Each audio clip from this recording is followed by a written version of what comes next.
Bienvenue dans un énième podcast de jeux de société.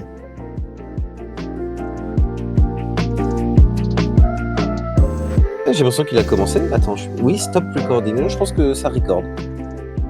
Ah bah, moi j'ai entendu le now recording, qui veut dire Ah, que bah, il record. parfait, alors, on est bon. Nickel. Eh bien, bonjour dans ce nouveau podcast, un énième podcast de jeux de société. Bonjour Richard. Mais bonjour, le magnifique. Comment vas-tu? Mais ça va très bien, et toi? Ouais, ça va. Est-ce que cette quinzaine a été ludique pour toi? Est-ce que cette quinzaine a été ludique pour moi? Alors oui, j'ai dû faire un petit peu de Splendor. J'ai enfin refait du Jaipur et c'était trop bien. J'ai initié mon fils au loup-garou de Tierce-Lieu. Ah bon, bah il faut pas être Oui. genre 18 pour jouer au loup-garou? Et ben, on a invité des potes à lui chez nous. Ils étaient 4 enfants en tout. Mhm. Et du coup, j'ai fait une variante, comme j'ai pu, pour, 5. Voilà. Ah bah oui, bah tiens, bah c'est très bien ça. Un loup-garou, une voyante, ça se joue bien, hein. Tout à fait. Mais en vrai, ça aurait été des adultes, on se serait fait méga yesh, mais comme ils ont, 6 et 7 années et bien, ça leur suffisait largement pour une première partie, et du coup, je m'étais fait chier à acheter, 2 Joy-Con de plus pour qu'ils fassent du Mario Kart et en fait, ils ont surkiffé les loups-garous, Ah merde! qui est la Ça boîte coûte que j'avais depuis 10 ans dans ma bibliothèque. ça coûte v'là cher les Joy-Con encore. Mais de ouf, 90 balles les 2 manettes, ça me rend dingue, quoi. Oh! Voilà. Comme on disait dans un des épisodes, c'est parce qu'on ne connaît pas bien le jeu qu'il devient fun. Mais oui, c'est vrai, c'est vrai. Mais c'est vraiment un super jeu. En vrai, quand même, on peut faire les blasés, tu vois, dire que ça tourne en rond, qu'effectivement, quand tu te fais éliminer au premier tour, c'est chiant et tout, c'est vrai. Bah, putain, c'est quand même chouette les loups-garous. Mais moi j'ai hâte de récupérer ma boîte de Blood of the Clock Tower. Tu sais, Mmh. j'en avais parlé, j'ai C'est quand la livraison? déjà que le financement participatif est toujours pas fini à l'heure où on parle. Ah oui, ah oui, d'accord, donc c'est dans un petit moment. Il y a quelqu'un qui me regarde là. Quelqu'un qui me regarde chelou. Ah, je me suis reçu un coup de tête. Et toi, est-ce que ta quinzaine a été bonne, Eh ludiquement bien, la parlant? quinzaine n'a pas du tout été bonne. Parce que d'habitude, le vendredi, je joue et là, je ne joue pas. Aïe, aïe, aïe, Normalement, je joue avec 2 groupes différents. Il y a aucun des groupes qui était dispo. des lâcheurs, quoi. Et par contre, cette semaine, en tout cas, la semaine où on enregistre, pas la semaine où vous écoutez, chers auditeurs, vous 4, est spéciale. Parce que c'est la semaine où il y a les As d'or qui ont été annoncés. Mais oui, oui, oui, oui, j'ai regardé la sélection. Oui! Sélection, somme toute un peu curieuse. Bah, déjà, on avait tous enfin, toi et moi, on avait pronostiqué que, on comprendrait pas que Leaders n'y soit pas et Alors, il n'y est pas. pour Leaders, moi je peux comprendre. Je peux, comprendre le fait qu'ils ont plutôt choisi de Toy Battle plutôt que Leaders. Le Toy Battle, à la fois, ben, c'est plus facile à expliquer, plus accessible, voilà, c'est ce que je voulais dire. Plus Mmh. accessible pour les enfants et ça a une rejouabilité un peu meilleure, je dirais. Dans le sens où Ah oui, plusieurs plateaux. d'accord. Mais après, je trouve que, Leaders est un meilleur jeu que Toy Battle. On pourrait essayer Toy Battle un jour si tu veux.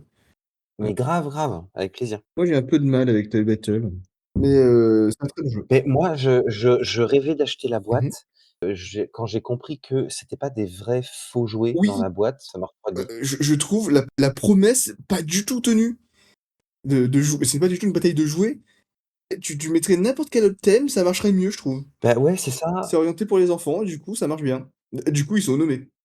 Oui, bon, après ça reste un excellent jeu, mais c'est vrai que moi j'avais été un tout petit peu déçu de ça, je m'attendais vraiment à jouer avec, tu sais, des jouets disparates. Mmh. Ouais, je trouve ça trop chouette, quoi. Mais bon, OK, donc et après et Flip, 7? Flip 7, je sais pas comment on le Alors prononce? Ouais, c'est Flip Seven. Flip Seven, alors, je comprends qu'il y a des gens qui aiment bien, que c'est marrant, c'est fun, c'est vraiment le jeu d'ambiance par excellence.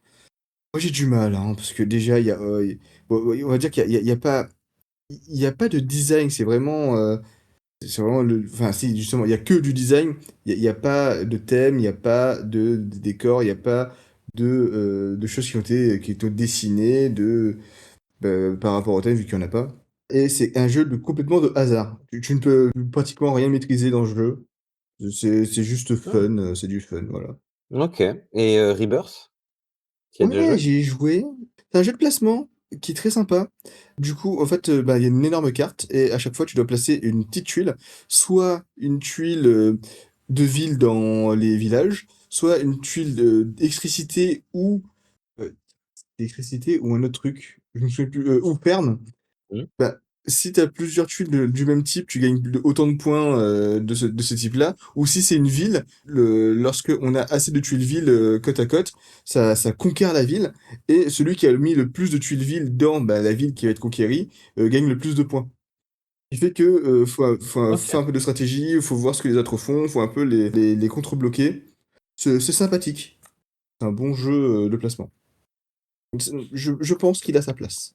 OK et alors pourquoi tu trouvais, la sélection, on parle que de l'As d'or en général, on parle pas des sous-catégories. Qu'est-ce que tu as pourquoi tu trouves que la sélection Et est ben, du coup, Flip curieuse? Seven, déjà, ben, comme je te dis, c'est fun, c'est un petit jeu d'ambiance, c'est sympa. Il y a beaucoup de défauts. Je pense qu'il y a des jeux qui étaient beaucoup mieux, qui auraient beaucoup eu mieux leur place là. Genre Présage, par exemple. Comme je t'ai dit, ben, Toy Battle, je comprends le choix. Moi, j'aurais plus vu Leaders ou Tag Team. Après, Tag Team, c'est plus un jeu initié. Du coup, je comprends aussi que, il est pas dans l'As d'or, dans la catégorie maître, mais il n'est même pas dans la catégorie initié. Et puis, Mmh. autant la catégorie maître, ouais, je vais dire que ça va, mais l'initié et l'experte, il y a des trucs que je ne comprends vraiment pas. Si tu me permets d'en parler, hein, mais Mais je te mais vas-y, je t'en prie. eh ben, First Rat, j'y ai joué une fois, j'y ai joué, à Cannes, l'année dernière. C'est sympa. Alors tous ceux qui ont joué, que je connais, ont dit: «C'est sympa, on en a fait une partie, on en refera pas une deuxième». OK. C'est un jeu où il faut, avancer sur une piste pour faire partir les rats sur la lune. Bon, ça casse pas 3 pattes à un canard. Après, bon, Tech Time et Zénith, Mmh. oui, pourquoi pas. Et dans la catégorie expert, il y a Sivolution Arcs. Arcs, je l'avais prédit, hein, j'avais pressenti. Mmh mh, mmh. Ceux qui ont écouté le podcast d'avant pourront dire: «Félicitations, le magnifique, tu avais trouvé Arcs». Eh oui. Fourmi, apparemment, je me fourvoie sur ce jeu parce que pour moi, c'était une version moins bien que les Radwin Stars. Apparemment, c'est une Mmh. version mieux que les Radwin Stars. Mais de toute façon, moi, je n'ai pas aimé les Radwin Stars. Et c'est la suite, en tout cas, c'est son héritier, vu que c'est fait par la même personne, dans le même thème, dans le même univers, avec des mécaniques qui se ressemblent. OK, d'accord, donc c'est une amélioration quand même. C'est ça. Et c'est Evolution, Niveau 2. il y a genre 25 actions possibles pendant ton tour, et tu dois en choisir une sur 25. C'est beaucoup trop OK. compliqué. J'ai essayé de lire les règles, il y a genre 50 pages de règles, et c'est écrit fin. Mmh mh. Du coup, ce n'est clairement pas un jeu pour tout le monde. Bah, c'est un jeu expert, quoi. Ouais, mais il y a expert et il y a expert, quoi. Mmh. Et là, il est expert, hein. Voilà. Ah, petite, question, le Arx qui est nommé, Mmh. c'est le jeu normal ou c'est l'extension campagne? Non, c'est le jeu normal. L'extension campagne OK. n'est pas encore sortie en France. Ah, bon, bah, voilà, OK. Mais déjà, le jeu normal, sans, sa magnificence, que sera, sans doute son extension, vaut une nomination. Ouais, ouais, ouais. Et bah, écoute, moi, c'est assez rare, je n'ai joué à aucun jeu nommé dans l'As d'or, quelle que soit la catégorie. Et Voilà, même pas la catégorie enfant. même pas la catégorie enfant. Parce que l'île des Mookies, Mais oui, vas-y, l'île pardon? des Mookies, 11 balles, hein. Ah ouais, ouais, ouais, mais c'est que je l'ai pas vu passer, je l'ai pas vu passer. J'ai vu un tout petit peu Archéo, Mmh mh. ça avait l'air, plutôt sympa, mais non, non, j'ai joué à rien du tout. OK. Faudra se rattraper. Je viendrai chez toi, on Grave. jouera à Arx, ce sera bien. Ah putain! On peut jouer à l'île des Mookies aussi, hein. Ouais, oui, Ah, oui, ça me fait peur. non, oh là là, et la boîte est toute petite, hein. Mmh. Ah oui, vraiment? Bah, elle fait même pas la moitié de celle de route. Ah OK, d'accord. Bah, de toute façon, on avait peut-être émis l'idée, je sais pas si on le Mmh fera, mh. mais de faire après, le festoche de Cannes, spécial Cannes. Donc on reparlera en détail, si ça te tente Mmh toujours mh. de tout ça, non seulement de comment se passe un festival de jeux, parce que tout le monde n'a pas, la possibilité de s'y rendre et aussi, bah, des nominations, de l'ambiance, tout ça. Ben, je veux bien, il y a pas de souci, on fera un retour. Bah, j'allais te demander, si on passerait pas au sommaire de notre épisode d'aujourd'hui, après ce petit, Eh ben, détour, oui, fort oui, je sympathique. pense que c'est une très bonne idée. Alors, le sommaire du jour. Est-ce que tu l'as? Oui, tout à fait. On va commencer par, le test et Oh. aujourd'hui nous testons Q-Birds. Donc on va présenter le jeu, on va présenter, la règle du jeu, on va, donner notre ressenti, des conseils stratégiques. Mmh. Ensuite, on va faire notre classement, voir où s'inscrit Q-Birds dedans. Ensuite, la question de la semaine: faut-il rendre les jeux plus inclusifs? Représentation, thème, public, tout ça, tout ça. La réponse est évidemment non, mais on va dire pourquoi. Oui, oui, oui, oui, oui, oui, bah oui. Et proto de la semaine, c'était sur les dés spéciaux et le jeu qui nous fait de l'œil, dernière catégorie avant de se dire au revoir et d'aller faire dodo. Ah, le doux sommeil réparateur. Parce qu'il est tard quand même, hein. Ouais, Ouais, mais après, on peut pas enregistrer plus tôt car la vie nous rattrape, mais c'est très bien dit. et oui, sachez que les grandes personnes ont des responsabilités. Ne grandissez jamais. Bah, j'ai un ouais, on a comme on a d'un grand pouvoir, on a forcément de grandes responsabilités. C'est Non, moi ça. j'ai que les responsabilités! À quand le pouvoir là? Oh! Ah merde! Bon, ben, on peut peut-être directement se mettre sur, BGA. Est-ce que je présente un petit peu le jeu Ouais, avant qu'on ouais, et je lance la pense qu'en partie? fait, je me rends compte qu'on n'a pas du tout présenté, Salt and Pepper dans dans la dernière vidéo. Tout à fait. Enfin, je me souviens plus. Si, je crois qu'on l'a fait, non? Ah, j'ai oublié.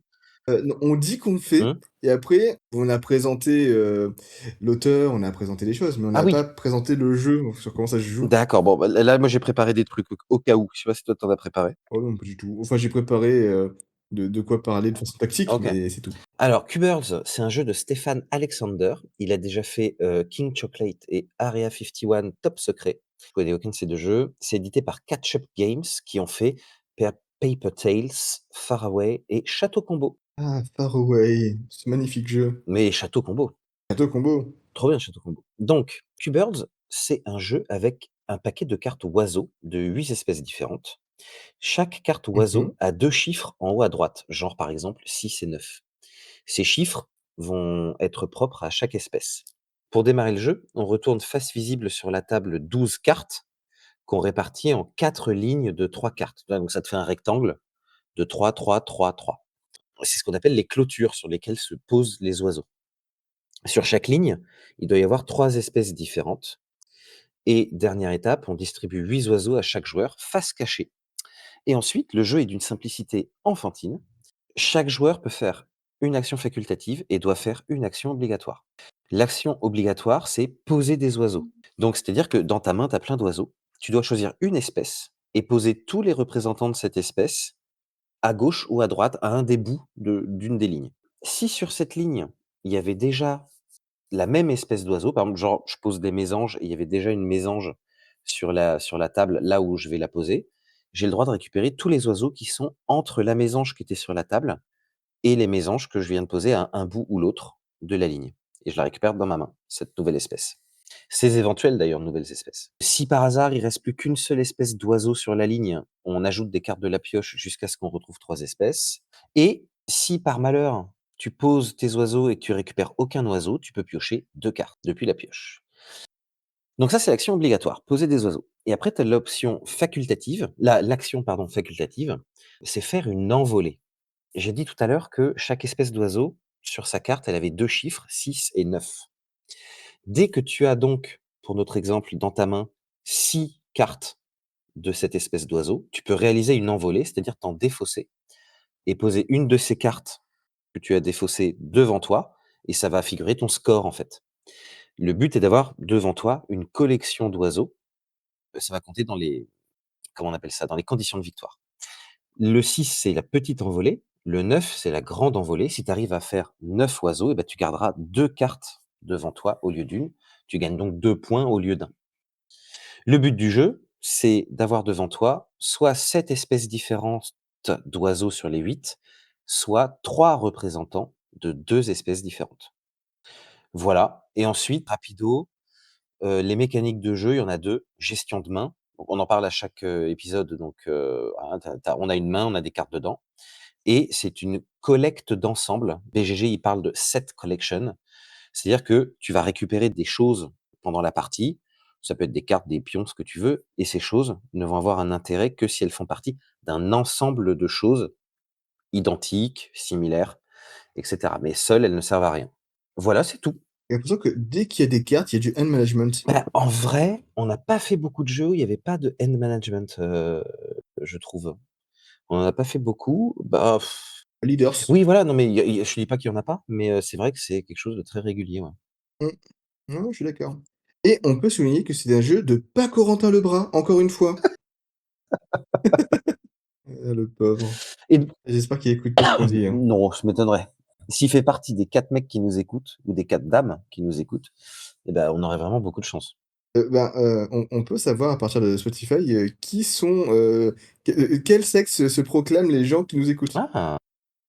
Et Eh oui, mais écoute, faudra qu'on fasse des stats, je peux te dire ça dès maintenant, je pense que c'est une information qu'on peut révéler. de toute façon, dans les stats Spotify, il y a que 2 choses, c'est, le sexe de la personne et leur numéro de sécu, donc C'est ça. Ah tiens, il y a, aussi l'emplacement géographique. Marrant ça. mmh, Je doute fortement que ces stats soient vraies, mais bon, pourquoi pas. Non, parce que, il y a plus de 4 nationalités, ce qui me paraît bien étrange, ouais, c'est vrai. Je dont certaines qui ne parlent pas français oui, bizarre, bizarre. Mais alors et du coup et le sexe? et le sexe. Hein? Comment? Du coup, tu devais, nous donner le genre des personnes qui nous écoutent. Ah oui, pardon, oui, ce que je devais te faire depuis le début. Oh ouais, ouais, pardon.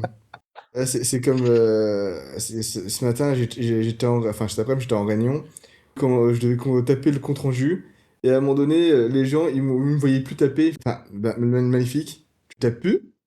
«Et si» et j'ai recommencé à taper et heureusement, je me souvenais de tout, mais j'avais bien bloqué. Du coup, il y a 21 d'hommes, 39 de femmes et 39 de autres Tiens donc. et 0 de non-binaires. Ah bah, alors ça, Voilà. OK. Donc finalement, c'est plutôt varié. Bah, oui, oui, certains disent que, le jeu de société est un passe-temps d'hommes. Et ben, détrompez-vous, en tout cas pour ceux qui nous écoutent. Exactement, comme quoi nous sommes, comme on le verra tout à l'heure, inclusifs. Ah non, on avait dit, aux chiottes les pauvres. Ah merde, Ah ah oui, c'est c'est pas vrai. ça. C'est vrai qu'on avait dit ça. Heu, bon, on va peut-être commencer à jouer, hein? Ça dit Tout à fait, on va commencer à jouer et je précise à cet instant-là que pour ceux qui veulent voir, le let's play, on va le poster sur notre chaîne YouTube. Nous, on va faire notre petite partie là. On va cutter le podcast et reprendre tout de suite après notre partie. Donc à tout à l'heure et si vous voulez aller nous voir, dans la description, il y a le lien vers le YouTube. à tout à l'heure. One eternity later. Le pouvoir corrompt. Le pouvoir Sauron. Ah oui.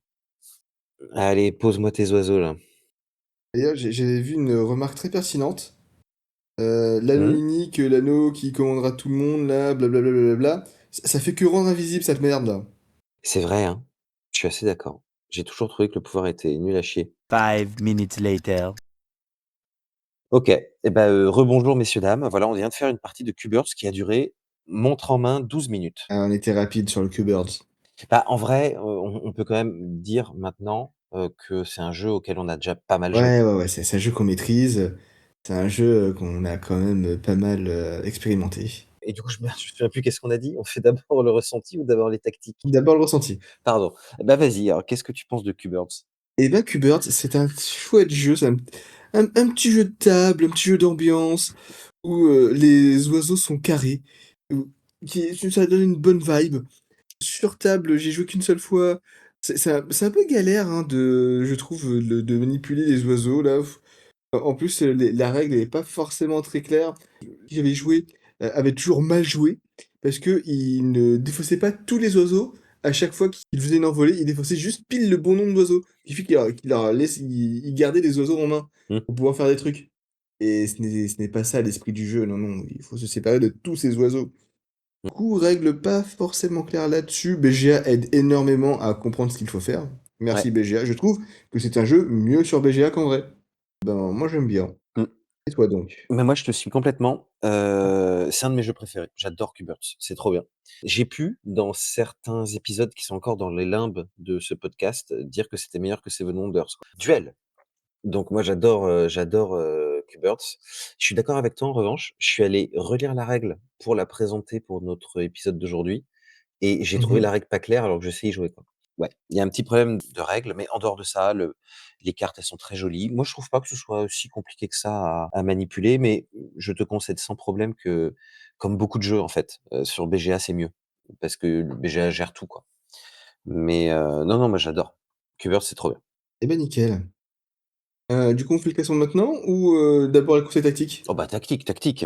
Alors, je vous conseille 3 choses dans Qbert. D'abord, la première chose et c'est une chose qui va revenir souvent dans les jeux de cartes, comme ça, c'est de compter les cartes. Parce que le jeu est presque totalement ouvert. On sait quelles cartes, l'adversaire prend, on sait quelles cartes sont sur le board, on sait quelles cartes sont défaussées. Du coup, si on connaît la répartition des cartes, bon là je l'ai pas sous la main, mais facilement trouvable en comptant les cartes, dès le départ. Vous savez s'il y a encore des cartes d'un certain type dans le deck de départ? Bah, s'il y a il y a un oiseau qu'il vous faut absolument, bah, peut-être qu'il n'existe tout simplement plus et que ce n'est pas la peine d'essayer de le récupérer. Deuxième point tactique, il faut contre-drafter. Votre adversaire, il a besoin d'oiseaux spécifiques pour gagner à un moment du jeu. Il est très important de le bloquer et d'empêcher de l'avoir. Et du coup, d'essayer de récupérer au plus vite les oiseaux dont lui il a besoin, quitte à les défausser plus tard. Et enfin, une mécanique qui est très contre-intuitive dans le jeu. Le jeu a une mécanique de pousse ta chance. En disant, bah, si tu poses un animal et que t'as pas pu récupérer d'oiseaux, eh ben, tu peux piocher. Et du coup, peut-être avec de la chance, avoir les animaux qu'il te faut. C'est un piège. Faut pas piocher. Ce qu'il faut, c'est vider sa main et faire de nouveaux tours. Parce que du coup, bah déjà, on récupère 8 cartes, ce qui est mieux que 2. Et ensuite, on défausse les cartes de l'adversaire. Et ce qui fait que bah, les cartes qu'il avait prévu de jouer, eh ben, il les a plus. Il est bien embêté. C'est ça qu'il faut. Embêter son adversaire. Voilà, c'était mes 3 conseils tactiques. Alors moi j'en ai 2 autres, est-ce que tu m'autorises à les donner? Oui, mais bien sûr, mais bien sûr. Alors, Au contraire. moi je trouve que Qbert, ça et je dis «je trouve», mais les forums de Board Game Geek, et de Board Game Arena sont d'accord avec moi. C'est ce type de jeu Qbert où le premier joueur, est vachement avantagé. Or tu peux pas, la règle dit que le premier joueur est désigné au hasard, mais comme tu l'indiquais, tu peux redevenir le premier joueur en défaussant ta main. En faisant défausser les cartes et tu es à nouveau le premier à jouer. Donc un premier point tactique, c'est effectivement de au maximum vider ta main pour faire défausser les adversaires et comme ça, Mmh. tu redeviens le premier joueur et ça, c'est vachement bien. En revanche, ça, induit, un problème tactique. C'est que si tu défausses souvent ta main, ça veut dire que tu fais souvent des envolées, donc souvent des petites envolées, donc ça t'oriente un petit peu vers la condition de victoire, gagner avec 7 espèces différentes. Or, si tu gagnes avec 7 espèces différentes, ça veut dire que tu dois faire minimum 7 envolées. Alors que si tu gagnes avec l'autre condition de victoire, ben, en fait, l'autre condition de victoire te demande moins d'envolées en réalité. Tu vois? Parce que il faut 3 représentants de 2 espèces, donc ça fait maximum Mmh. 6 envolées, mais comme tu peux Mmh. faire des grandes envolées, tu peux aussi en faire potentiellement que de 3, 4. Tu vois ce que je veux dire ou pas? Ouais, mais il te faut plus d'oiseaux Je suis d'accord. du même Mmh. type et du coup, ben, mathématiquement, c'est de toute façon plus dur. En tout cas, ce que je veux dire par là, c'est que Mais je vois tout à fait, enfin, tu mais tu raison, hein, oui, oui, c'est c'est ça. En fait, ce qu'il faut déterminer, c'est pendant les premiers tours, est-ce que j'ai le jeu pour faire une grande envolée rapidement et du coup, ça va t'orienter a priori, potentiellement sur le critère de victoire numéro 2, avoir que mmh 2 mh. espèces mais 3 représentants et si tu as matière à faire plein de petites envolées et à vider rapidement ta main, ça va plutôt t'orienter sur la route des 7, espèces. Cela dit, Mmh. toi, tu vois, dans le let's play qu'on a fait là, j'ai l'impression que tu étais parti sur, les premiers critères de victoire et finalement, j'ai l'impression que tu as gagné avec les 7 espèces, non? J'ai gagné avec les 7 espèces Tu vois? Donc bon, et ça en fait, ça dépend. Mmh. à mon sens, hein, comme moi je comprends le jeu, c'est que, le but c'est d'avoir les 7 espèces. On part forcément sur cette condition de victoire-là, sans forcément réfléchir à la deuxième, mais parce que, ben, tu essaies de bloquer l'adversaire, du coup de prendre des cartes qui ne t'intéressent pas et en plus, tu essaies de vider ta main au plus vite le plus vite possible. Tu fais plein d'envolées, potentiellement d'oiseaux que tu as déjà, Mmh. ce qui te naturellement, mécaniquement, t'emmène vers la deuxième condition de victoire, c'est-à-dire d'avoir 2 fois 3 oiseaux Mmh. de la même espèce. Et du coup, je trouve que la deuxième condition de victoire, c'est d'avoir 3 oiseaux de la même de 2 fois 3 oiseaux de la même espèce. C'est une condition de victoire un peu de victoire par défaut parce que tu as été plus rapide que ton adversaire à le bloquer. Oui, d'ailleurs, ils Je sais pas si je pense qu'ils ont rajouté ce critère alternatif-là, juste pour des questions de dynamiser le jeu et peut-être éventuellement pour pouvoir contourner un blocage, s'il te manque plus qu'une mmh, espèce, que tu vois que tu en as 6 déjà. Mais à mon avis, c'est pas c'est des, c'est une condition de victoire qui sert à mieux faire tourner le jeu, plus que, ce qu'il avait imaginé au départ, quoi. ouais, je pense aussi. Mais mécanique qui marche du coup très bien, hein, parce que je t'ai mis quand même mis la pression avec, mes paires d'oiseaux. De ouf, ça a très, très bien marché. Donc non, moi, vraiment très chouette petit jeu, à ceci près qu'il est pas toujours facile à trouver. Moi, j'ai acheté un exemplaire et j'ai eu un petit peu de mal à le trouver. Non, mais je suis vraiment très content. Ah mais il fait partie de ces jeux qui, ont eu un succès fou à son lancement et qui a pas forcément eu, de réassort, digne de ce nom. Mais, les réassorts, c'est compliqué, hein, parce Bah oui. que suffit que tu sortes 6 mois plus tard, bah, les gens se sont désintéressés, ça se vend pas, finalement, tu as fait un réassort à perte. Mmh. C'est les éditeurs ne veulent pas ça. Ils veulent de l'argent pour continuer à vivre. C'est bien vrai. Un peu comme tout le monde d'ailleurs, hein, on ne leur en veut pas.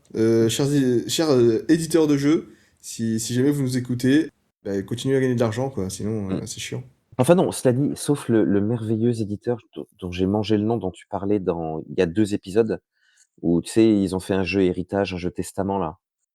Ah oui, Ludonote, Voilà, sauf eux qui pour le coup faisaient vraiment ça pour l'art, quoi. eux ils étaient rentables, hein, du coup. Je sais pas ce qu'ils comptent faire après, hein. Parce que moi j'ai juste compris qu'ils arrêtaient de faire des jeux, mais je sais pas s'ils avaient des plans autres que ça à la base, hein. Je crois qu'ils montent une boîte pour, exploiter du pétrole de schiste, mais, je suis pas sûr. Ah ça c'est bien dans la conservation, du terroir local ça. Du bon pétrole de chez nous. On en fait pas en plus en France du gaz de schiste? Non, enfin, on en fait pas? Je sais pas, j'en sais rien. Non, Je crois je pas. crois qu'on en fait pas. Oh, Non. c'est un truc d'américain ça, d'éclater le sol pour, Ouais, récupérer un peu de pétrole. ouais, ouais, je crois que c'est bien un truc de ricain, ouais. Bon, est-ce qu'on le place ce Mais jeu? bien sûr, on va le classer. Je rappelle le classement pour, ceux qui suivraient pas assidûment nos épisodes quinzaine après quinzaine. Première position, on a Leaders, deuxième position Tag Team, ensuite on a Altered, Duel pour Cardia, Draftosaurus et Sea, Salt and Paper. J'avais donné mon avis, en premier la dernière fois, je te laisse le faire, cette fois-ci. Alors, je donne mon avis, mais encore une fois, c'est la science qui parle, c'est pas elle parle à travers Ah oui, moi. bien sûr. Moi, je pense que la science, elle dit que, je le mettrais au-dessus de Altered. Voilà. Je mettrais Au-dessus troisième donc. d'Altered? Ouais, Carrément! ouais. Moi, je vais tâter de le mettre entre Duel pour Cardia et Lertosaurus ou entre Lertosaurus et Sea Salt and Pepper. Ah bah, finalement, on n'est pas si loin. C'est-à-dire que tu voudrais le mettre au maximum cinquième. Moi, je voudrais le mettre C'est ça. troisième. Tu vois, on n'est pas non plus premier et 7e. Ouais, il est pas Peut-être 1er. peut-être on peut transiger et le mettre quatrième alors, entre Altered et Duel pour Cardia? Alors, pourquoi il serait au-dessus de Duel pour Cardia? Parce qu'il est Et vachement mieux. il peut se jouer à plusieurs, ce qui, fait que le fun est plus intense, car il provient de plusieurs personnes à la fois. Ensuite, les cartes sont plus mignonnes, mais moins détaillées, car il y a beaucoup plus de détails sur les cartes de Cardia. Mais les personnages dans Duel pour Cardia ne sont pas carrés, contrairement aux oiseaux de Q-Bird. OK, non mais je suis chaud pour que ce soit au-dessus de Duel pour Cardia.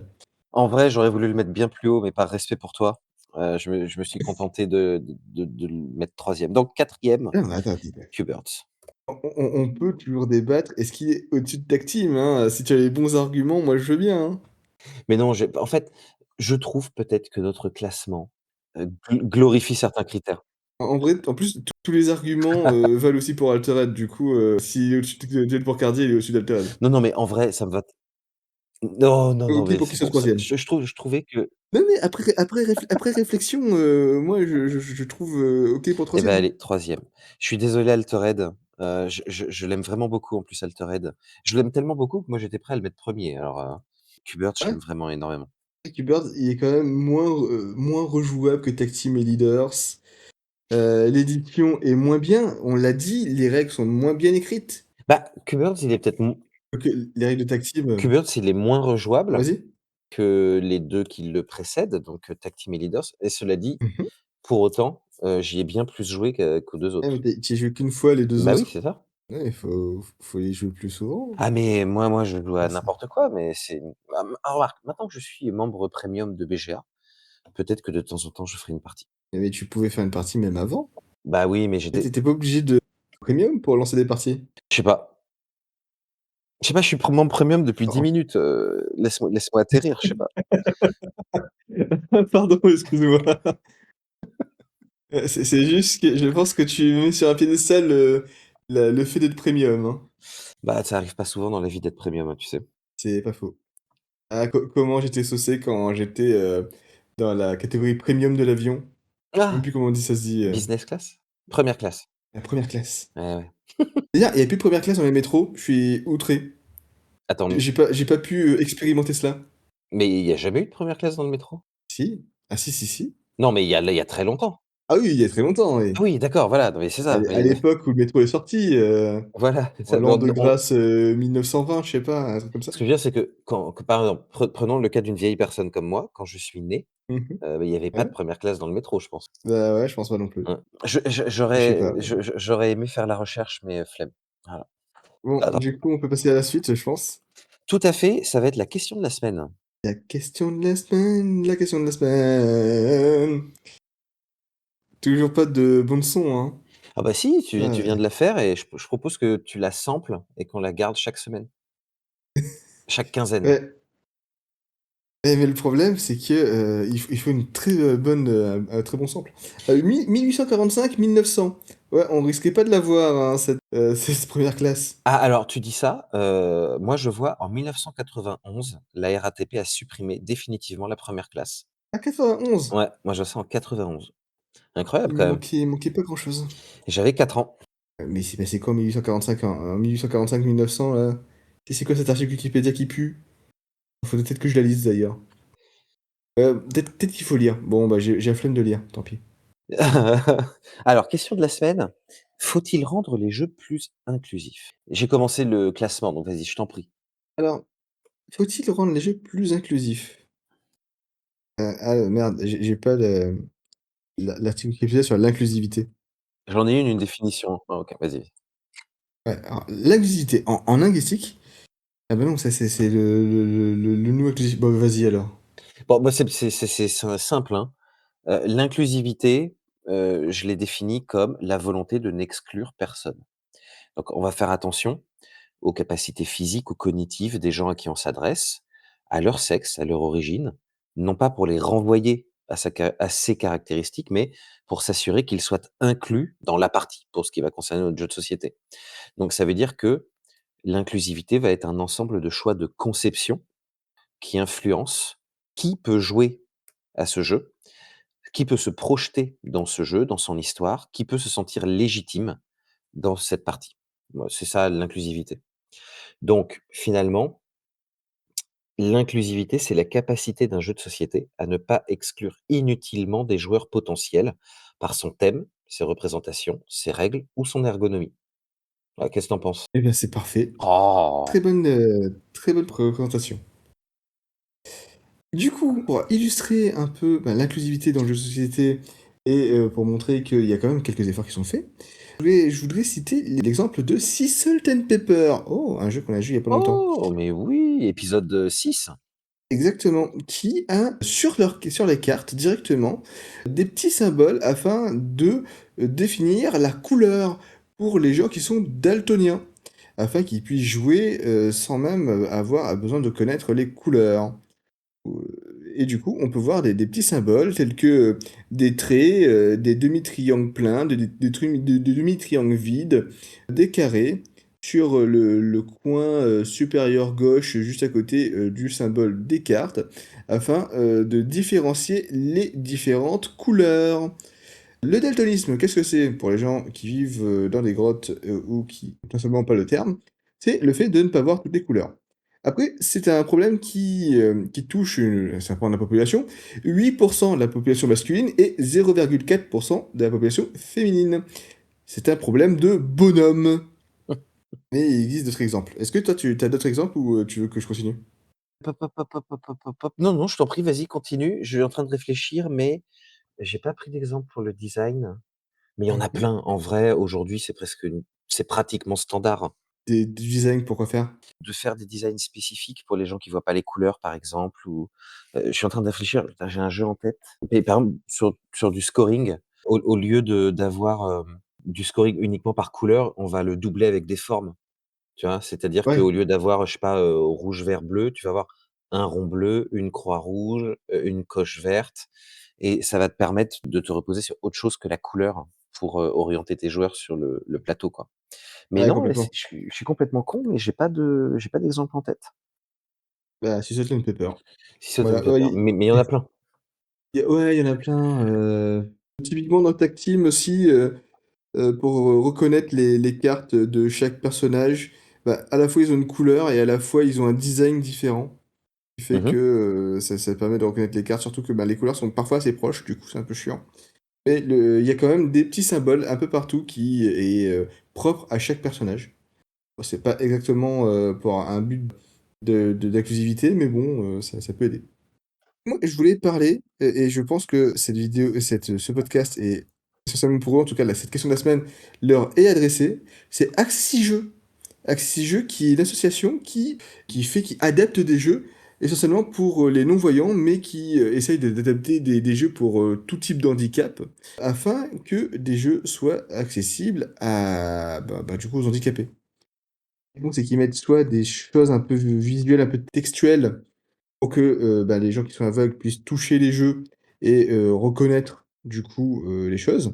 Et bah, typiquement sur le Puissance 4, ils ont mis des petits ronds creusés sur, la couleur blanche et Mmh mh. rien sur la couleur rouge.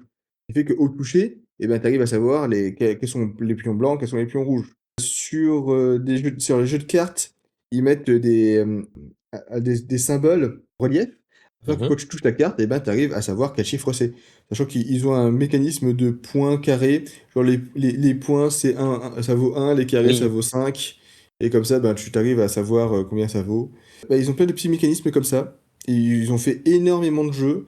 Il y a pas non plus de quoi remplir une bibliothèque à bord et à ras-bord, mais je pense que ça demande quand même pas mal de travail de leur part et c'est Mmh. qu'une association et c'est quand même, fort de leur part. Bravo à eux. Beh, figure-toi que je voulais en parler aussi, c'est pour ça Ah! que je t'avais interrompu tout à l'heure, et ils Pardon. ont un local à Paris apparemment, donc je sais pas si c'est pour aller jouer ou pour aller acheter, et moi j'avais noté que TTMC, donc Tu te mets combien? Il Mmh mh. l'avait refait avec un, tu sais, normalement, Tu te mets combien? Tu as un parcours un peu sinueux sur lequel tu déplaces les pions. Donc là, ils ont refait Oui. un parcours bien carré, tu vois, pour que ce soit plus facile à suivre. Et ils ont développé, alors je sais pas si c'est eux qui l'ont développé ou tu te mets combien, mais il y a une application qui fait lire les questions par ton téléphone. Ah, mais c'est bien ça. Donc je trouvais ça pas mal du tout. Ouais, en fait, je sais pas si parce qu'ils ont une boutique en ligne, Mmh mh. je sais pas si sur la boutique, ils centralisent également des jeux d'éditeurs qui seraient adaptés ou si c'est eux qui font l'adaptation de tout ce qu'ils vendent.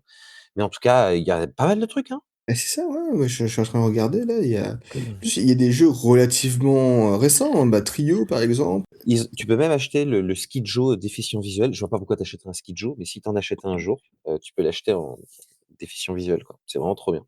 C'est vraiment une démarche, qui est bienvenue dans ce monde, Mmh. où les gens qui ne voient pas ont quand même envie de s'amuser.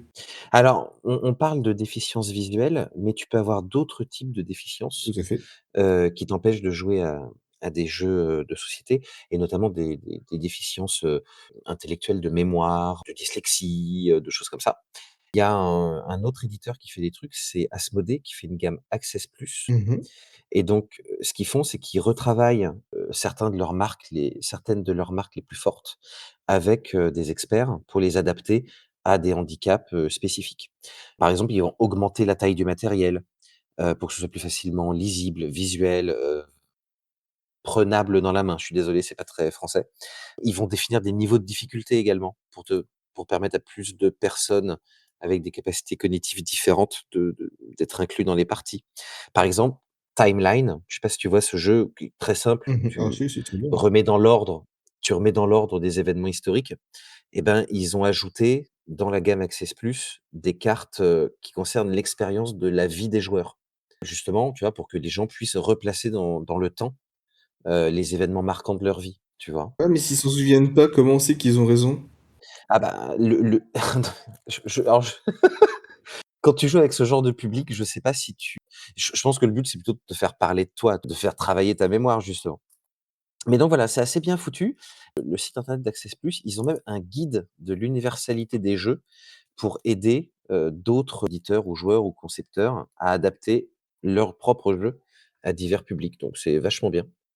Ah bah, c'est très bien, hein. J'avais pas vu, Access Plus. Non, c'est super chouette et d'ailleurs, la fois où je suis allé à Cannes, ils avaient un stand C'est vrai. Access Plus. Ouais, d'ailleurs, ils proposaient des financements, je sais pas, où ça en était, cette histoire-là. Ouais, ouais, ils proposaient même des, je sais pas comment appeler ça, donc je vais appeler ça vulgairement, mais des bourses de recherche, Mmh. Ah, c'est ça dont je voulais parler, oui. sur ces questions-là. Voilà.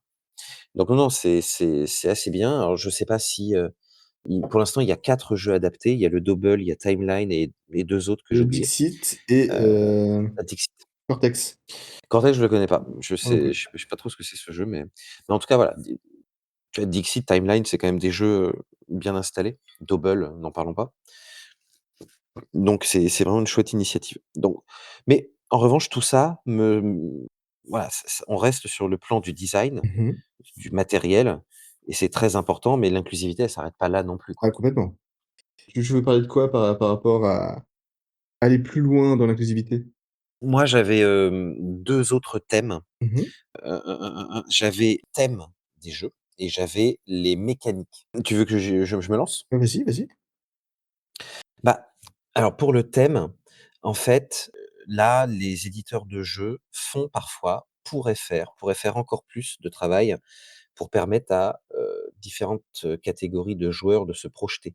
Donc là, c'est un truc qu'on touche du doigt assez souvent dans la production culturelle, avoir des personnages variés, des récits moins centrés sur un seul point de vue, culturel, sur un seul point de vue historique, pas que sur des personnages masculins. Bref, tout ça, ces ajustements de thèmes de jeu, ça permet, sans avoir à modifier les règles ou le matériel ou les mécaniques, d'inclure plus de gens et finalement de comment dire? De supprimer la première barrière à l'entrée, tu vois? C'est-à-dire que, bien avant de parler de mécanique ou de matériel, la boîte de jeu et le sentiment qu'elle va te donner, elle peut déjà être plus inclusive en soi. Heu, Avec quand même une limite, c'est que, tous les jeux n'ont pas non plus vocation à être universels. Tu peux, en fonction du message que tu as à partager, faire un thème volontairement, étroit ou situé historiquement ou culturellement, tu vois? L'idée n'est pas de dire que tout le monde doit faire les thèmes les plus inclusifs possibles, mais que s'il pouvait y avoir un peu de tout, Mmh. ce serait mieux. Ouais, complètement. Il faut de la représentation pour tout le monde et pas parce que, du coup, il y a une représentation qui sont plus orientées vers une population qui est marginalisée, que c'est du wokisme, hein, comme certains diraient, que, Mmh, bah, non, c'est vrai, c'est juste qu'il faut diversifier, les représentations. mmh, Et du coup, ben, et on peut citer, pour justement la représentation des jeux comme, Heroine ou Bad Beach Only ou, encore Moi c'est Madame.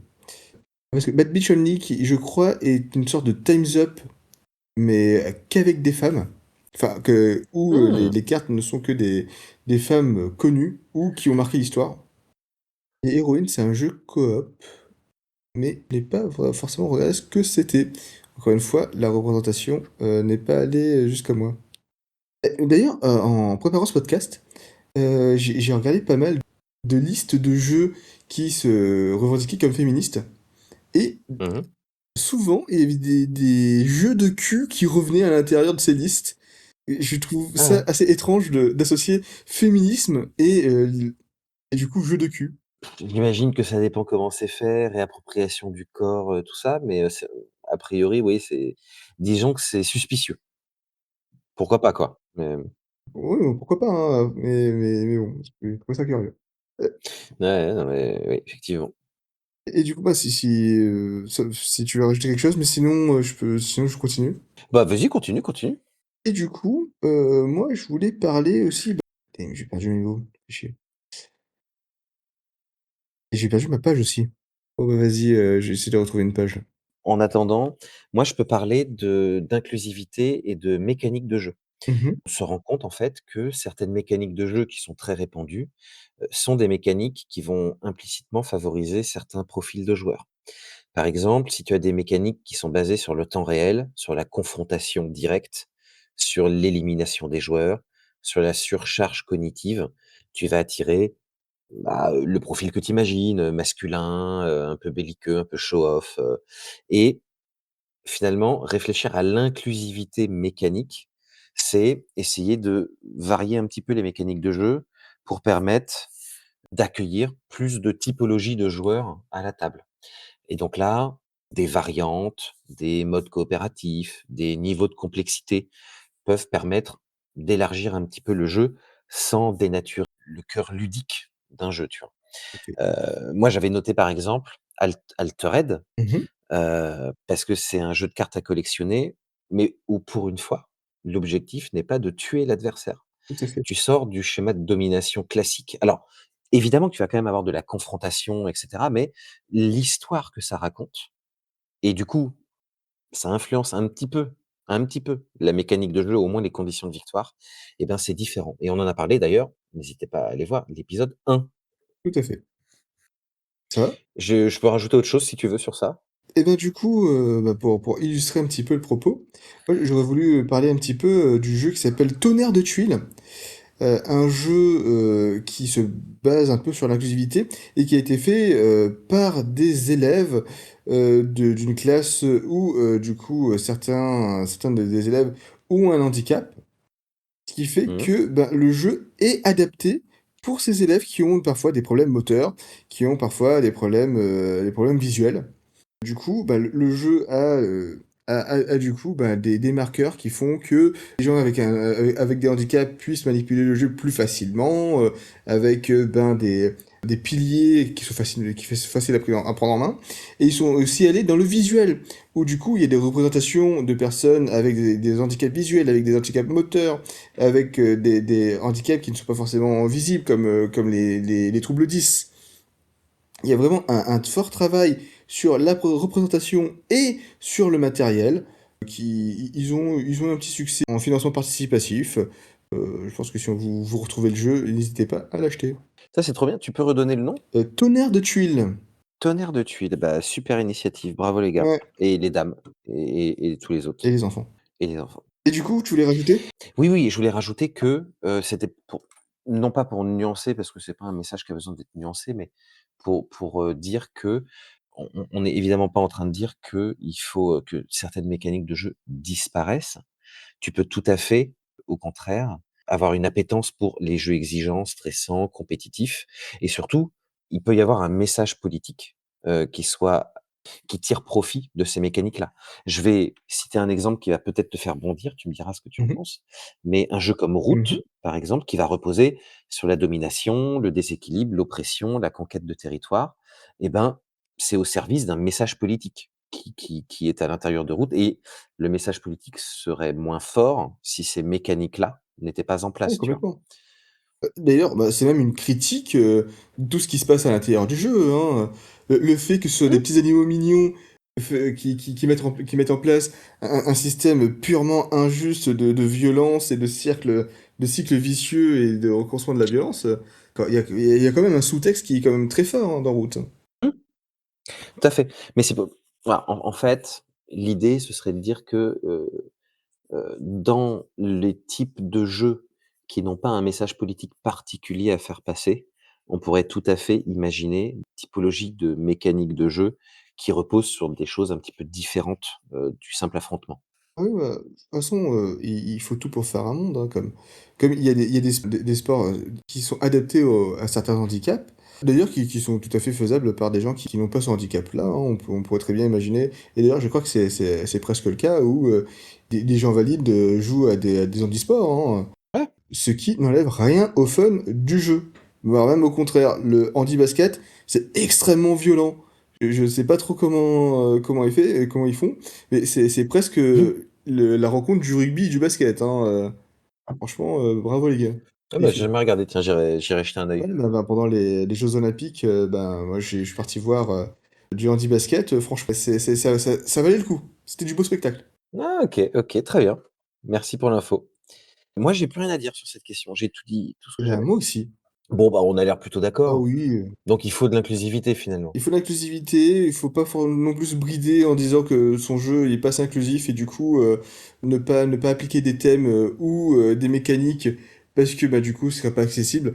C'est tant pis, mais il faut aussi essayer de pousser au plus les marqueurs quand ils sont possibles. Alors, j'aurais un dernier truc à rajouter, mais j'ai besoin de vérifier un terme, Pas de excuse-moi. souci. En fait, il y a beaucoup de gens qui en écoutant le type de discours qu'on tient là, pourraient dire: «Ouais, mais c'est facile. À ce moment-là, si j'ai envie que mon jeu se vende et ben, j'ai qu'à faire un jeu, inclusif, même si j'en ai rien à foutre. Comme ça mon jeu se vendra et puis, tant pis pour vous». Et ben, je voudrais dire: «Mais oui, oui, oui, oui, oui, bien sûr, faites-le pour des raisons cyniques ou purement mercantile, il n'y a aucun problème.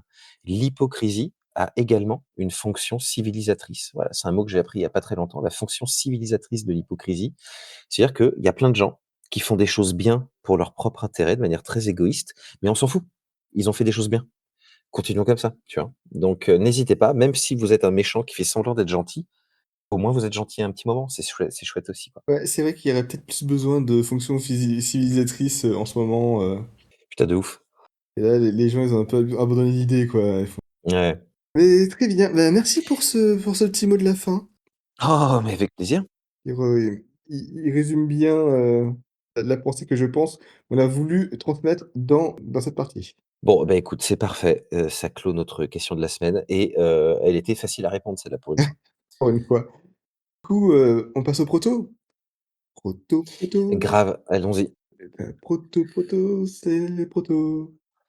Les proto. Bah, j'ai un air en tête, j'arrive pas à savoir lequel c'est. Ah oui, c'était la chanson des Barbapapa. Oh, voici venir le temps des protos, on fait les fous. Ah oui, c'est ça. Et bah, parfait. Mmh.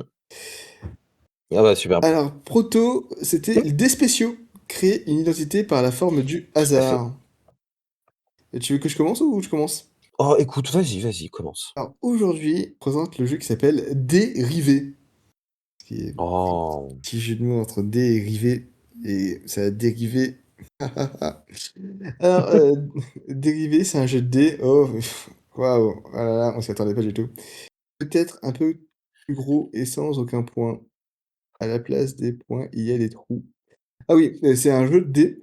Dés de base qu'on va avoir, qu'on aura entre 1 et 3. J'ai pas encore décidé, sans doute 3. Il y a pas de points dessus. Par contre, il y a des trous. Dans ces trous, OK. on va pouvoir mettre des vis. Et ce dans le jeu s'appellera dérivé, mais Ah! c'est des vis. Il y aura 2 types de vis, des petites vis en bois et des longues vis en métal. On pourra changer le matériel, mais il est important que les grandes vis soient plus lourdes. Du coup, le but du jeu, c'est d'avoir, un certain nombre de points, on va dire 5 points, pour gagner. Les points, on les gagne avec les grandes vis en métal, du coup, qui sont plus lourdes et du coup, il y a moins de chances de retourner son dé sur ces vis-là. Mais on va avoir des capacités qui vont pouvoir être jouées. Dans le jeu, il y a, 3 decks de cartes avec 3 rivières, qui sont au nombre de 3 cartes, par rivière. Là, pour le premier deck, c'est les effets immédiats. On va pouvoir acheter des cartes avec, nos dés, sachant que, ben, l'argent, ce sera les dés avec des vis, en bois. Sachant qu'on va commencer avec, des dés avec un certain nombre de vis en bois sur les dés. Premier deck, du coup, je reviens sur, mon histoire de deck, avec des cartes qui vont permettre de faire des effets, immédiats, comme relancer un dé, comme multiplier la valeur d'un dé par 2, comme rajouter 2 à notre résultat de dé. Le deuxième deck aura des effets permanents, comme toujours pouvoir relancer un dé, ou gagner un dé supplémentaire, ou même gagner des dés spéciaux qui seraient carrés, ou avec, des dés à 10 faces. Et du coup, on lancera encore plus de dés. Et enfin, le dernier deck est pour rajouter des rivets. Et du coup, bah, les rivets, soit en bois, soit en acier, auront toujours, des conditions pour être placés. Soit, sur le bord d'un dé, soit au milieu, soit sur le côté, mais qui ne soit pas sur les bords. Et du coup, à un moment donné, votre dé, vous pourrez plus visser les trucs parce que quand vous vissez une vis dans votre dé, et ben le trou qui est perpendiculaire, et ben il est plus utilisable parce que ben la vis que vous venez de visser, elle bloque le trou qui est perpendiculaire à elle. Et du coup, c'est chiant. Il va falloir bien réfléchir comment créer votre dé. Et bien sûr, bah, du coup, le but, c'est d'avoir 5 points. Du coup, il faut réussir à équilibrer votre dé pour que le poids puisse être adapté pour que les vis de métal, les vis de métaux, soient sur la face du haut. Ce qui est plus compliqué parce que le métal pèse plus lourd que le bois. Voilà, c'est tout le jeu. Ouais, Dérivé. c'est vachement bien. Ah, merci. Non, non, c'est hyper original, bravo. Ouais, maintenant, il faut que je trouve des dés et que je perce des trous dedans. J'ai pas capté comment tu pioches? C'est chaque joueur pioche une carte à chaque tour? Non, non, bah, c'est des rivières de cartes, du coup, c'est visible.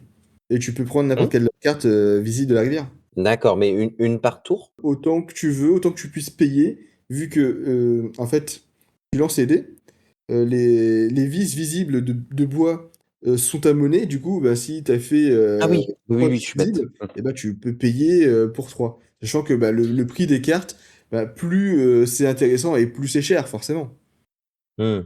Voilà. Ah non, mais c'est super, et tu des dés de quelle taille? Euh, des gros dés. Non, Ouais, bah, ouais, parce que je pour sais pouvoir pas, visser je sais dedans. pas, non, non, bah, en fait, moi, j'avais imaginé, bah, des dés à 6 faces, bah, assez grands pour qu'on puisse mettre des vis dedans, Mmh. avec 9 trous par face. Du coup, comme ça, on a vraiment le choix de où on va mettre nos vis. Et ensuite, potentiellement, avoir des dés à 4 faces, où du coup, tu vas Mmh. pouvoir visser la tête de notre pyramide. Ou des Mmh. dés ronds, où du coup, là, tu peux visser tes dés n'importe où, mais du coup, comme c'est rond, ça va être un enfer à équilibrer. C'est pas mal. Ah, beh, écoute, j'aime beaucoup. Un jour, j'espère voir un prototype de ce jeu en physique. C'est pas le jeu le plus facile à prototyper, hein. Ouais, je j'imagine bien. Non, mais bah, très, très beau. Ton idée de proto, c'est quoi? Moi, je suis pas très content du jeu que je vais te présenter ce soir, parce que j'avais une Oh, idée, que je trouvais merveilleuse, mais que j'ai pas réussi à faire. J moi, le jeu que j'imaginais, c'était, imagine tu te souviens du jeu Hôtel? non. C'était comme un Monopoly, grosso modo. Tu achetais des hôtels, et puis, tu payais des loyers et cetera. Sauf que tu construisais des grands trucs en carton et tu construisais une ville d'hôtels avec des hôtels qui avaient plein de designs différents et c'était vraiment trop bien et donc Mais on y a joué à ça? non, je crois, toi et moi, non, mais Ah, moi, j'y ai joué quand j'étais petit. d'accord. Donc j'imaginais un truc un peu comme ça, où tu aurais une grande structure en carton, au centre de la table Mmh. et c'est un vaisseau spatial qui attaque les joueurs et donc j'imaginais un jeu coopératif où chaque joueur aurait un petit chasseur contre ce grand vaisseau spatial et les attaques, les défenses, les esquives se jouent avec des dés et chaque fois que le dé d'un joueur ou que le dé du boss quoi, touchait un des chasseurs ou le boss et ben tu avais des emplacements où tu mettais le dé qui avait touché. Ce qui fait que tu perdais une munition. Mmh. Le boss avait des modules qui se désactivaient, donc tu les démontais et cetera. Mais j'arrivais pas à le faire tourner, donc j'ai fait quelque chose de plus simple. Je te propose un jeu qui s'appelle le Duel des étoiles. Mmh. Grosso modo, c'est un pecking order avec des dés, pour ceux qui ont la ref, et c'est un jeu compétitif pour 2 joueurs. Le but, c'est un duel de vaisseaux spatiaux avec un joli petit vaisseau en plastique pour chaque joueur, composé de 3 modules, les armes, le bouclier, le système de commandement. Chaque module est matérialisé par une petite pièce et si le module est détruit, tu peux enlever la petite pièce et dessous, il y a un malus, tu vois? Un petit icône avec un malus qui devient permanent pour le reste de la partie. Mmh. Chaque joueur a 3 dés identiques. Sur les dés, il y a 6 faces, 2 faces attaque, 2 faces défense, une face coup fatal, une face piratage. Voilà donc 2 OK. attaques, 2 défenses, un piratage, un coup fatal. À chaque tour, chaque joueur lance ses 3 dés face cachée. Chacun choisit un dé et les 2 révèlent en même temps le dé qu'ils ont choisi, ce sera leur action pour ce tour. Si les 2 joueurs révèlent attaque et défense, ça se neutralise. Idem s'ils révèlent 2 défenses. S'ils révèlent 2 attaques, chacun détruit un module adverse au choix de l'attaquant. S'il y en a un qui, fait le coup fatal, il bat tout, hop, hop, hop et tu choisis un module adverse à détruire, mais aussi un de tes modules. Voilà, c'est chacun détruit un de ses modules. Ouais. Et le piratage, ça force les 2 joueurs à écarter le premier choix de dé et à choisir un autre dé parmi les 2 qu'il a écartés. Donc ça, c'est pour les résolutions de dés et pour les malus, quand tu détruis le module des armes, le joueur concerné ne peut plus infliger de dégâts avec une attaque classique, il peut faire que le coup fatal ou le piratage. Quand ça détruit le bouclier, les défenses ne fonctionnent plus contre les attaques normales. Quand le centre de commandement est détruit, le joueur perd l'effet de surprise, doit révéler son dé avant l'adversaire à chaque tour. Donc ça change complètement le truc. Et quand les moteurs sont détruits, le joueur perd les égalités d'attaque. OK. La partie se termine dès qu'un joueur a perdu 3 modules sur 4. Voilà. Oh, c'est marrant, ça me fait un peu penser à FTL, Faster Than Light. Bah, ouais, c'était une des refs, ouais, effectivement. Mais il y a pas d'oxygène dans mes vaisseaux, malheureusement. Oui, oui, bah, après, faut pas non plus, trop en mettre, hein. L'épure, Ouais, je sais bien. c'était Bruno Catala qui disait, oui, le plus important dans un jeu, c'est l'épure. Mais il a pas tort, hein, c'est vrai. Je suis bien d'accord, mais c'est pas facile. Et non, mais là, je trouve très bien, cette petite idée de mais du coup, chacun lance les dés tour à tour? Ou, on a chacun son set de dés? Chacun a son set de Mmh dés. mh. Tu les lances sans les montrer à l'adversaire Mmh. et tu en choisis un qui sera ton action pour ce tour. Là, en face, il en choisit un aussi et quand les 2 ont choisi, on révèle en même temps le dé choisi. OK. Donc en vrai, ça veut dire que tu lances les dés et tu as potentiellement 3 choix possibles et tu en prends un que tu montres à Bah, l'adversaire. potentiellement, tu es niqué si tu as que des dés de la même face. Et Ah bah oui, bah tu es baisé, tant pis pour toi, pas de chance. OK. Ah ouais, c'est quand même un jeu de un jeu qui est plus, hasardeux que si tu avais juste des cartes qu'avec, les effets. Ah bah oui, beh, c'est ça les dés, enfin, je suis parti du principe que, si tu fais un jeu avec des dés, bah, il faut la composante de hasard, quoi. Ouais, ouais. Ça me fait un peu penser à Milo Mais Dice. c'est je connais pas, mais peut-être, c'est possible, hein. C'est une sorte de tarot avec des dés. Ah! Intéressant. Ouais, ouais, ouais, non, c'est assez sympa. OK. Mais le magnifique, Mmh. est-ce que tu as un jeu qui te fait de l'œil en ce moment? Mais oui, j'ai un jeu qui me fait de l'œil. Alors, le jeu qui me fait de l'œil en ce moment, enfin, du coup, si on est passé, là, on arrête avec les protos, hein. Bah, moi, j'ai plus rien à dire en tout cas. Alors que ton proto était très bien. Du coup, mon C'est gentil, je te remercie. mon jeu qui me fait de l'œil aujourd'hui, c'est, Witchbound. Un jeu où Tu rigoles, c'est mon jeu aussi. sérieux? Oui. Sinon j'en ai un autre, hein, Mais non, mais c'est rigolo, c'est très bien. bah, du coup, bah, vas-y, hein, parle-en. Bah, toi parle, tu sais quoi? Je le présente, Vas-y, je présente l'éditeur et l'auteur et puis tu présentes le jeu, ça très te va? bien. Donc Witchbound, donc moi j'ai vu ça sur Gus& Co, cette Ah semaine. bah, on a vu le même article, hein. Ah bah, tu vois, voilà. Et en fait, tu sais, dans le dernier épisode, je parlais de oui, c'est dans le dernier épisode que j'ai parlé du jeu de mes rêves, Mmh. qui serait un jeu solo, et cetera, qui m'emmène dans un périple lointain, tout ça. Bah, je trouve qu'on s'en approche un petit peu, avec Witchbound, qui est créé par Thatcher Cohen, donc un gars qui a aussi fait Vigormont, je ne connais pas, et c'est édité par Dark Dolls Game, qui n'a édité que Vigormont, que je ne connais pas. Donc ça, c'est pour la présentation générale et donc toi, vas-y, dis-nous, qu'est-ce qui se passe dans Witchbound? Alors, dans Witchbound, on doit explorer une île magique et devenir la première sorcière depuis plus d'un siècle dans l'univers de Witchbound. C'est une grande aventure et qui attend les joueurs, qui est un jeu narratif dans un monde ouvert et qui se joue exclusivement en solo ou à 2, mais sachez que vous allez plus faire du backsitting que vraiment faire de la coopération. Du coup, dans Wishbound, ça se voit comme un point and click sur table. Et ce qui fait que, il y a une mécanique de maths magique qui va vous permettre de savoir, si vous avez bien cliqué ou, si vous avez fait de la merde. Ce jeu, alors, du coup, moi, je peux expliquer pourquoi ce jeu, il me fait de l'œil. C'est que, moi, j'adore les jeux avec, une histoire forte, avec un thème fort et là, j'ai l'impression qu'on y est et je surtout, j'aime bien les jeux avec une histoire forte qui ne sont pas des dungeon crawlers. Du coup, tous les Tainted Grail, ah merde, quoi, comment ça s'appelle ce jeu-là? On en avait parlé il y a pas longtemps. De Mâchoire du lion, là? Mâchoire du lion? Ça me dit rien du tout, mon pauvre. Ah bah si, tu l'as le jeu, on te l'a offert. Gloomhaven? Gloomhaven, c'est Ah Gloomhaven, la oui! mâchoire du lion. Ah, il y a un sous-titre? Je me souvenais plus. Et Ah bah attends, il est juste là, je vais te dire ça. Gloomhaven, la mâchoire du lion, c'est ça. et ouais, comme quoi, je suis pas trop mauvais. Encore que Gloomhaven, c'est très bien, mais c'est vrai que, bah, du coup, les dungeon crawlers, ça m'attire pas tant que ça. Là, Mmh. ça a pas l'air d'être le cas. Ensuite, il y a tous les marqueurs pour plaire à ma compagne. C'est un thème mignon. Il y Mmh. a a priori pas de combat. Il y a a priori des énigmes. Et c'est un jeu avec, et c'est ce qu'ils promettent dans l'article de Kusango, pas trop de règles. Qui fait Mmh. que là, eh ben, ça coche toutes les cases qui font que c'est peut-être un jeu que je vais pouvoir jouer et m'amuser avec ma compagne. Et ça Alors moi, c'est bien. j'avais noté un truc supplémentaire, Mmh. c'est que je suis curieux de voir fonctionner leur système, bah, de point and click puisqu'ils ont l'air de présenter ça comme une sorte de monde ouvert et donc si j'ai bien compris, tu as une liste d'actions, Mmh.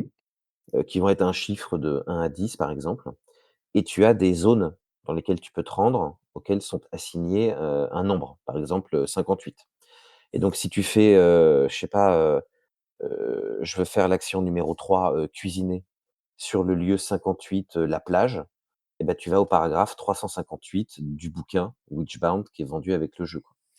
Mais tu aurais pu faire, je sais pas moi, aller pêcher, action 7 et tu serais allé au paragraphe 758.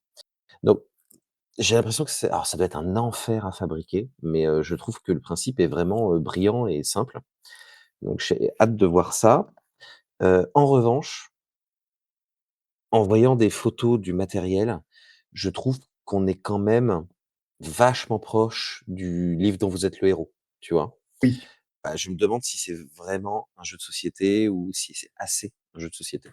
Mais ça a l'air quand même très, très bien et tout ce que tu as dit, reste vrai et je suis très curieux. Et d'ailleurs, c'était un jeu qui était à la base, en tout cas, ça a eu un financement participatif. Moi, je serais content de l'acheter en boutique parce que c'est vrai que, les add-ons du financement participatif me fait pas spécialement envie. Et il y a Ah ouais? ouais, il y a quoi? Il y a un petit livre, un carnet offert, des jetons en bois qui sans doute, changent toute la mécanique du jeu, un artwork book. Je n'ai rien contre les gens qui aiment les artwork books. C'est juste que, personnellement, je n'en vois pas l'intérêt. Ouais. Et des cartes en plus, digitales, à imprimer soi-même. OK. Voilà, du coup, oh, je l'aurais peut-être pris en financement participatif juste pour soutenir le jeu, mais du coup, j'aurais vraiment pris que la version basique. Ce qui fait que Mmh. je pense que j'aurais, un impact tout aussi grand en le prenant en version, boutique. Ouais, ouais, ouais. Mais alors donc si j'ai bien capté, ça sort en mars, Mmh. c'est en préco et c'est quoi, 40 €? C'est ça. Donc D'ailleurs, l'intérêt de la préco dans le jeu de société, autant dans le jeu vidéo, alors, chers auditeurs, ne préco jamais un jeu de société, sauf si un jeu vidéo, sauf si, bah, du coup, vous prenez la version physique et là, il y a peut-être un petit intérêt. Mais une version virtualisée, ça n'a absolument aucun sens de vouloir le préco. je crois que j'ai jamais préco un jeu vidéo. Ça me dit rien. Ouais, bah, moi, quand c'était des versions physiques et qu'il y avait des petits goodies offerts, aux Mmh. gens qui préco, mais vraiment, c'était vraiment tout, quoi. D'ailleurs, Bah oui, c'est ça. je vends un Arceus encore sous blister, vendu avec, la version Omega, Ruby Omega, si jamais quelqu'un est intéressé.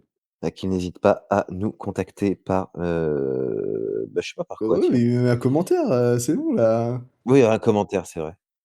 C'est Je vrai. le contacterai, de façon, optimale.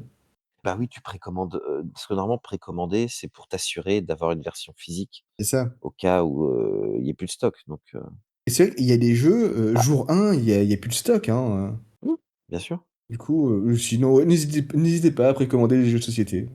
Après, tu peux imaginer précommander un jeu vidéo, qui n'a pas de version physique si, à la précommande, tu disposes d'un code qui te donne un bonus in game, tu vois? Un cosmétique ou un scénario supplémentaire ou, tu vois, un truc dans ce goût-là. The Outer Worlds 2, où, si tu précommandais le jeu, tu pouvais avoir un effet négatif unique, heu, qui était, produit du consumérisme. Grâce à vous, on s'est fait plus de thunes, merci. Maintenant tous les objets coûtent plus cher. pour vous. Ouais, mais ça, c'est rusé, c'est dans le ton du jeu, quoi. Oui, oui, le jeu est plein de taquineries, extraordinaires. Non, mais par contre, peut-être que la précommande, là, pour le coup, je pense qu'il y a un pont entre jeux de société et jeux vidéo, c'est que si les précommandes sont lancées suffisamment tôt dans le développement, Mmh. ça permet de convaincre tes investisseurs de l'intérêt du jeu. Tu vois? C'est un autre signal avec le Kickstarter qui peut permettre, d'avoir une rallonge sur ton développement ou d'obtenir des financements supplémentaires peut-être. Ah bien sûr et puis même ça permet d'adapter les stocks et de dire que, Mmh. ben, si, il y a tant de précommandes, ça veut dire qu'il faut faire 80 de ces précommandes-là parce qu'on sait qu'il va y avoir 80 des gens qui vont juste acheter le jeu, Mmh. par rapport aux Et précommandes. donc ça veut dire, voilà, la précommande, ça peut être aussi un soutien, Tout à fait. potentiellement. Ah non, pour dans le jeu de société, ça a du sens. Mmh. Eh ben, très bien, Eh ben, écoute, parfait. si tu n'as plus rien à rajouter, je pense qu'on peut s'arrêter là. Mais écoute, arrêtons-nous là. Moi, j'ai trouvé ça très bien. Eh bien, au revoir tout le monde. N'hésitez pas à rajouter un commentaire. Rajoutez le commentaire pouette pour vous dire que vous avez écouté le podcast jusqu'à la fin. À dans Alors, 15 jours, le magnifique.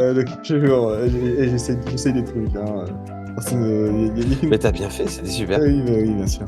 Allez, au revoir. C'était chouette. Ouais, ouais, c'était cool.